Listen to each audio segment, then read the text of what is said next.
Hi everyone, how's it going? Thanks. Shameless, absolutely shameless. Thank you so much for coming out and listening to the fantastic pitches we've had so far. Hopefully we can sort of keep the ball rolling. I'm Geordie, this is Sam, and Lockie's in the audience somewhere. And we're Trellis.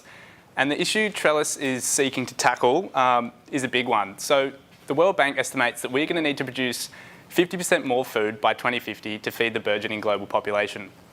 Already in the UK, staples such as lettuce and broccoli have been rationed by supermarkets on several occasions, increasing their price by 300% as a result of poor European growing conditions, the shrinking of arable land, and the adverse effects of climate change generally. Additionally, supermarkets which transport and preserve food for hundreds of kilometres and also impose aesthetic quality conditions on their food end up throwing out 20 to 40% of the food grown before it even reaches the shelves, which is a huge problem. Trellis began when Sam and I were building a veggie patch in my backyard this past summer.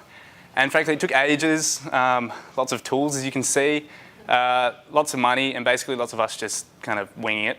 Our vision is to make it simple and even profitable for people to grow their own food. To make it simple and even profitable for people to grow their own food, but also to reduce transport emissions and food wastage by expanding the amount of urban space available to our food production system. One backyard at a time is what we say. So firstly, the trellis patch is a low-maintenance wicking bed, which is delivered pre-soiled and pre-seeded by us. Literally, you can just sit back and watch it grow.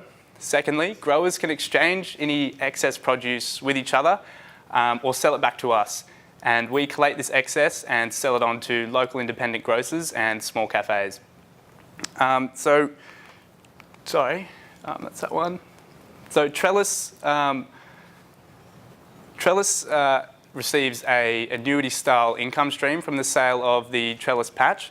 Users can opt for either a one-off purchase of the patch or a quarterly subscription fee for us to maintain and recycle the patch according to the growing season. Trellis Market is the second operational phase, and it relies on the scale achieved by the trellis patch to act as a supply channel to our business clients. The margins we collect from the on-sale to the business clients is a function of the amount of households we reach through the trellis patch. So I think that's you, Sam. Thanks, Matt. So utilising this business model, Trellis has the opportunity to enter 2 Australian markets, which combine to generate $24 billion in revenue annually. Our pilot patch pitch program, launching out of Sydney's northern suburbs, has the initial goal to penetrate 0.02% of the 200,000 households by year 1 and 0.12% by year 3.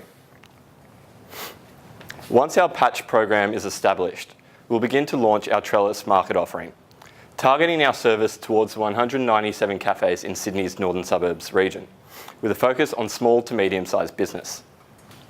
As you can see, both our Trellis patch and market product face competition. However, we at Trellis aim to differentiate ourselves in 2 ways. Firstly, on price. Intentionally, we've come into the market at a very competitive price of $99, which is $50 lower than the most comparable product on the market, which doesn't come pre-soiled or pre-seeded, unlike our product, enabling our customers to start growing from day 1. And secondly is service. Where our product really stands out is our opportunity for a buyback scheme, providing a potential source of income to our customers, whilst also promoting positive social change. Traction. Since submitting our business plan, we've received 8 orders for our trellis patch. We've generated $480 in revenue and earned positive profits of $134. We've also contacted businesses, cafes in the local Sydney area to validate our market idea, providing traction for our trellis market. We've also identified the mould of cafes which are more likely to engage with our business. So based on the ability to exponentially grow our addressable market size and our early traction, we've estimated a turn to profit by 2019 and year-on-year earnings growth of 300% to 2020. So our team. Although we're a young team, we're extremely passionate about our product and its role in the greater goal of global sustainability. Currently, we're upskilling, with Geordie learning to code, Lockie's starting a bit of horticulture, and myself joining a landscaping company to attain an appropriate skill set. So tonight, all we're asking of you is your feedback and input into our business. However, if any of you are interested in purchasing our product or know anyone that is, please don't hesitate to get in touch. Thank you.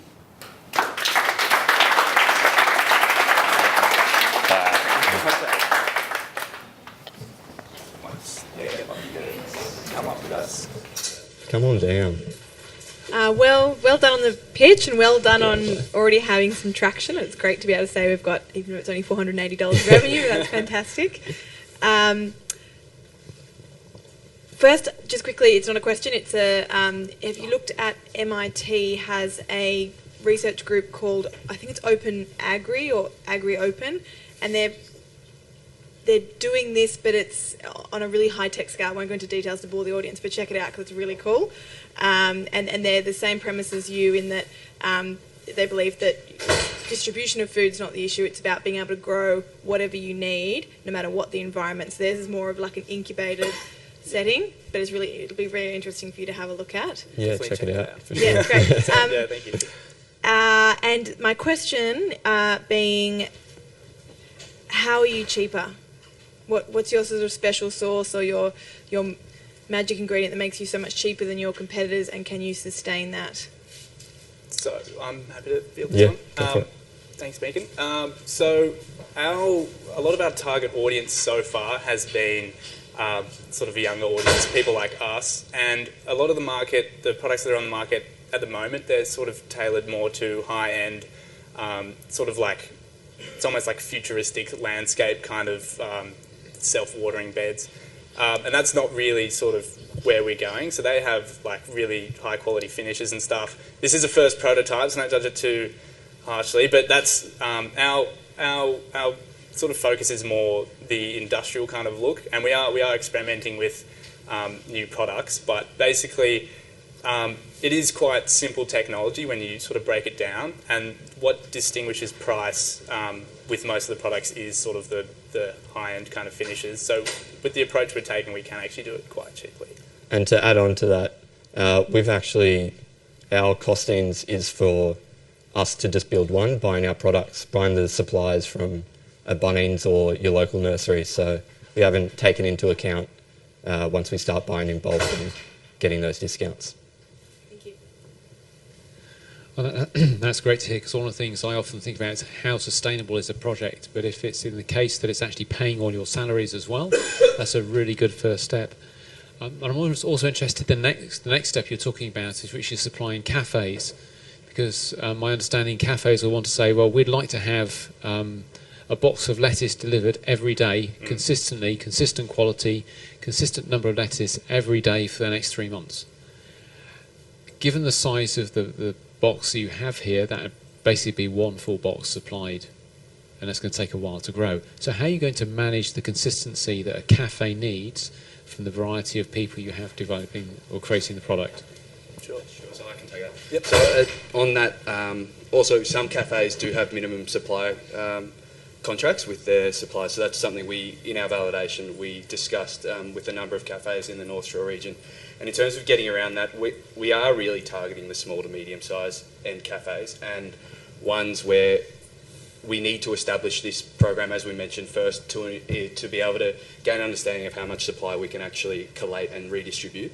But further to that, we've explored an idea of getting to hobby farms and collating just broader Sydney region, getting into hobby farms, creating relationships with them and being able to get a more stable supply.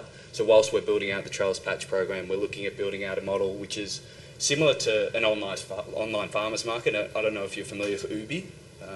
Out of our own backyard, they do a similar thing, but to just households. So we'd like to eventually complement this Trellis Patch and market program with hobby farms. And we've already kind of located an avocado farm, fingerline farm, and there was one or two others that we'd already spoken to. So that's kind of something we're looking into building out as going forward. And if I could just add to that as well, the cafes we did speak to, they really, really like and latch on to the sort of paddock to plate idea, and it's something that they themselves can sort of market to their customers. And from they really like the hyper-local perspective, which is something like this would provide. But as Lockie said, just to increase essentially the stability of supply, we were looking to sacrifice a bit of locality for sort of more scale. Okay, so what do I get for my $94? Does this hit here? Yes. Can you explain things like water? Look, plants have a habit of dying, and yeah. I don't want to be negative or depressing. But when I touch them, they tend to die. Yep. Yes. So how can you help prevent that from happening?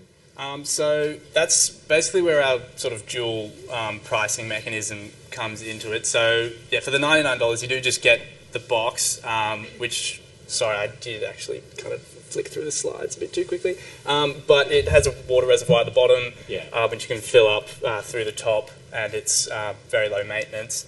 But in terms of the additional subscription fee, because eventually you will probably have to refertilise, change some of the soil and stuff, so the additional subscription fee is where that comes into it. In terms of when we eventually get enough scale to build more of them, we're hoping that we can sort of, similar to like how gas cylinders work, you can sort of recycle them from our own supply, and we can change the soil and seeds and fertiliser and all that. And have you got some horticultural expertise, like things like getting worms, making sure that the soil is living and all that? Yes, well, sort of just from our own experience. Yeah. I was going to add on to the ask as well if anyone who was sort of quite well versed in this, we'd also love to have a chat to horticulturists, as well as anyone in, sorry, this is just a general thing, but anyone who has any expertise in logistics and product design too. That would be also very helpful to speak to you. But yeah, we do have, just from our own background, a bit of knowledge. Okay, and just following on from Brian's comment about the supply chain certainty, have you done any research just to understand, what is the average time frame to get food to the shelf? You've got stuff sitting in fridges for 18 months or something like that. In terms of differentiating yourself, in terms of the paddock to plate concept. Yeah, so we did have a stat. We didn't include it in the slides. Something to do with apples that were like frozen for, I don't know, something ridiculous, but more so than what the sort of general consensus or sort of common knowledge is. And yeah, I mean, that's basically our biggest differentiating factor, the fact that it's sort of that fresh. But that also does have some issues in terms of transportation. I mean, because we're trying not to preserve any of it, we do need to be more rapid in our sort of response and distribution, but sort of, I guess, the natural toss-up you have. Thank you.